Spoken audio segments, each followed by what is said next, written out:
नमस्कार, मैं हूं आशुतोष और आप देख रहे हैं सत्यहिंदी.com। सत्यहिंदी.com में खास कार्यक्रम आशुतोष की बात में आपका स्वागत है। आज हम फिर बातचीत करेंगे उत्तर प्रदेश चुनाव को लेकर और आज हम बातचीत करेंगे सी वोटर और एबीपी न्यूज का जो सर्वे है उसके आधार पे। सी वोटर दरअसल चुनाव शुरू होने के तकरीबन 6 महीने पहले से वो रोज ट्रैक कर रहे हैं कि किस राज्य के अंदर, जो 5 राज्य हैं खासतौर पर उत्तर प्रदेश में, वहां किस पार्टी की क्या स्थिति है, उनके नेता की, जो मुख्यमंत्री के चेहरे हैं, उनकी लोकप्रियता कैसे घट बढ़ रही है। उसके आधार पर लगभग हर हफ्ते वो अपने रिजल्ट्स सर्वे के सामने लेकर आते हैं और उसके आधार पर एक अंदाजा लगता है कि दरअसल उत्तर प्रदेश के अंदर आज की तारीख में भारतीय जनता पार्टी, समाजवादी पार्टी, अखिलेश यादव और योगी आदित्यनाथ, मायावती, बीएसपी, कांग्रेस पार्टी, प्रियंका गांधी, इनकी हैसियत क्या है। क्या वो चुनाव जीतने के करीब हैं या बहुत दूर हैं? क्या इस बार अखिलेश यादव की मेहनत रंग लाएगी या फिर योगी आदित्यनाथ एक बार फिर से उत्तर प्रदेश के मुख्यमंत्री बनेंगे? क्या प्रियंका गांधी जिस तरीके से कोशिशें कर रही हैं वो कोशिश इस बार कुछ गुल खिलाएगी या मायावती कुछ करिश्मा कर पाएंगी? इन तमाम सवालों के मद्देनजर हमने सी वोटर और एबीपी न्यूज का जो सर्वे है वो अपने दर्शकों के सामने रखने की कोशिश कर रहे हैं और उसके आधार पे हमारे जो एक्सपर्ट हैं वो उन चीजों को एनालाइज करेंगे और समझने की कोशिश करेंगे, उसको डिकोड करने की कोशिश करेंगे। माफ करिएगा, मेरा गला थोड़ा खराब है आज की। अभी मैं कोरोना से एक तरीके से कह सकते हैं कि कोरोना से मैं पीड़ित भी था, मेरे परिवार में सारे लोग कोरोना से पीड़ित थे, तो इसलिए गले में थोड़ी सी दिक्कत है और वो अब काफी हद तक बेहतर हो गई है। सबसे पहले मैं आपको डेटा बता देता हूं, जो आज की तारीख में जो लेटेस्ट डेटा है, जो 2 दिन पहले ये डेटा हमारे पास सामने आया है, उसके हिसाब से भारतीय जनता पार्टी को 41% वोट मिल रहे हैं, समाजवादी पार्टी को 33%, बीएसपी यानी मायावती की पार्टी को 22%, कांग्रेस पार्टी को 8% और अन्य के खाते में 6% वोट जाते दिखाई पड़ रहे हैं। एक हफ्ते पहले जब यह सर्वे किया गया था, यानी 25 दिसंबर को, तो 25 दिसंबर को रिजल्ट आया था, उसके हिसाब से भारतीय जनता पार्टी तब भी 41% पे थी, लेकिन समाजवादी पार्टी 1% ज्यादा थी, यानी 34% उसका वोट शेयर था, बीएसपी 13% था और कांग्रेस पार्टी 7%, अन्य के खाते में 5%।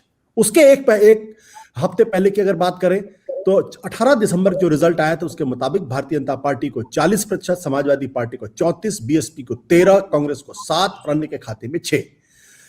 11 दिसंबर को उसके एक हफ्ते पहले, यानी 40%, 34%, 13%, 7%, 6%। कोई बहुत ज्यादा उतार चढ़ाव इन डेटा में रजिस्टर नहीं हो रहा है।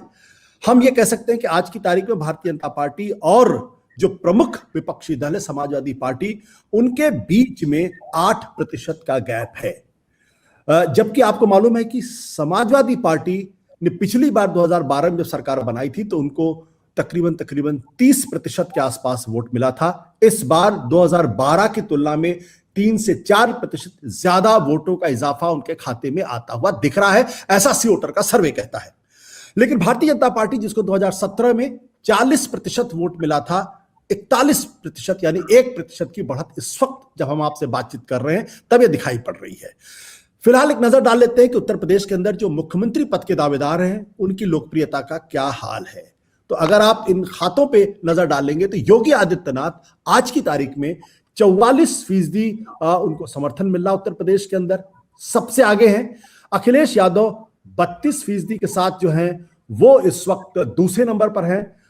मायावती को 15% लोग पसंद कर रहे हैं मुख्यमंत्री के तौर पर, और एक हफ्ते पहले जब यह सर्वे हुआ था तब योगी आदित्यनाथ की लोकप्रियता में थोड़ी सी कमी थी, मुख्यमंत्री के तौर पर 42% था। अखिलेश यादव को 35% लोग पसंद कर रहे थे और मायावती का कांस्टेंट है, यानी सिर्फ 15%। तो एक हफ्ते के अंदर पिछले नए साल में अगर हम देखें तो योगी आदित्यनाथ कुछ ऐसा हुआ जिसकी वजह से उनकी मुख्यमंत्री के तौर पर जो पसंद है 2% बढ़ी है और अखिलेश यादव की जो को लेकर जो पसंदगी थी उसमें 3% की कमी आई है।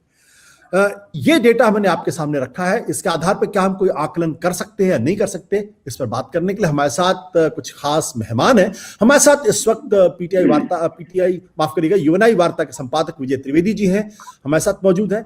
हमारे साथ निधीश त्यागी जी हैं, जो बीबीसी में भी संपादक पद पे रहे हैं, प्रशांत टंडन जी हैं, वरिष्ठ पत्रकार हैं, शीतल पी सिंह, आप लगातार उनको हमारे कार्यक्रम में देखते हैं, आप लोगों का बहुत बहुत स्वागत है।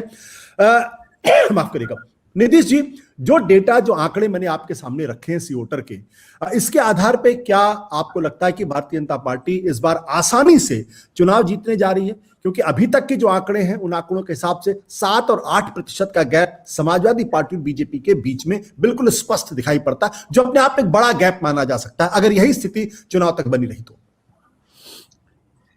एक क्षेपक के साथ बात शुरू करना चाहता हूं कि ये जो सर्वे होते हैं या चुनाव के पहले की खास तौर पे, तो ये एक तरह का एक अनुमानित निष्कर्ष होता है और उसमें हमेशा क्या होता है कि हम सब लोग जब मिलते हैं और बात करते हैं तो हम उसमें एक तरह की प्राण प्रतिष्ठा कर रहे होते हैं, जो कि अयोध्या में भी हुई थी।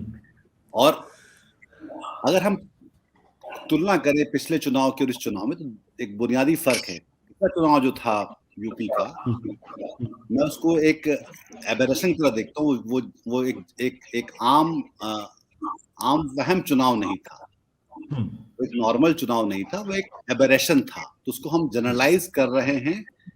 ये शायद हमारी और सर्वे करने वालों की शायद पहली और बुनियादी गलती है, क्योंकि पिछले चुनाव में योगी आदित्यनाथ का नाम बतौर मुख्यमंत्री नहीं था।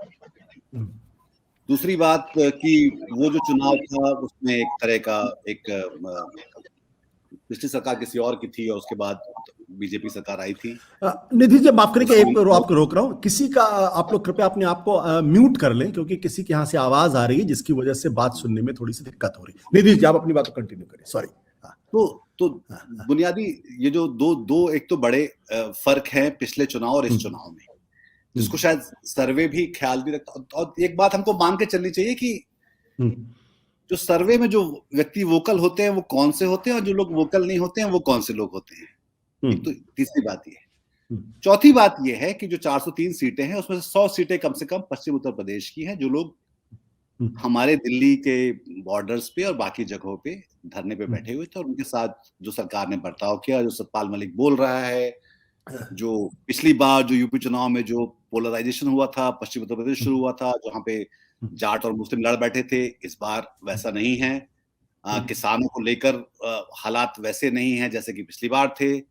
तो उन सारे मुद्दों को जब आप देखते हैं एक साथ, अगर आप सरकारी कर्मचारियों की बात है, बेरोजगारों की बात है, नौजवानों की बात है, औरतों की बात है, दलितों की बात भी है, तो ब्राह्मणों की बात भी है, तो उन सबको आप अलग अलग तरह से जोड़ के देखते हैं। तो ये जो मैं इसमें प्राण प्रतिष्ठा के जो इस अनुष्ठान में मैं शामिल होने से इनकार करता हूं, क्योंकि this doesn't add up, क्योंकि if you think 5-6 those factors they don't add up।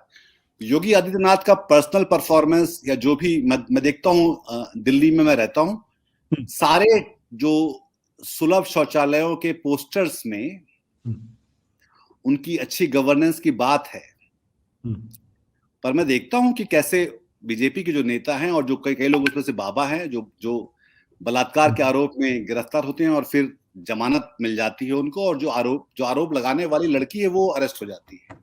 मैं देखता हूं कि एक एनकाउंटर सरकार है, जो कि एक व्यक्ति, उस क्लिप को मैं नहीं भूल सकता, जिसमें वो एक पुलिस वाला ठाए करके एक एनकाउंटर करना चाह रहा है।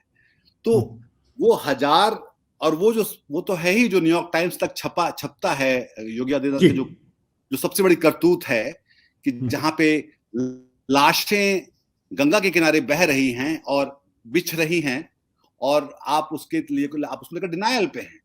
तो ये जो 40 से 40% जो हो जाना है और उन तस्वीरों को देखना है, और वो जो सचमुच के जो लोग हैं जो मर रहे हैं, जो जी रहे हैं, जो मुश्किलों में हैं, जिनके ऊपर कोई गाड़ी चढ़ा देता और आप कुछ नहीं कर पाते हैं, उन सारी हकीकतों के सामने एक विज्ञापन और एक सर्वे मेरे ख्याल से बहुत अधिक लिपापोती नहीं कर सकते। सत्य हिंदी का ऐप डाउनलोड करें गूगल प्ले स्टोर पर।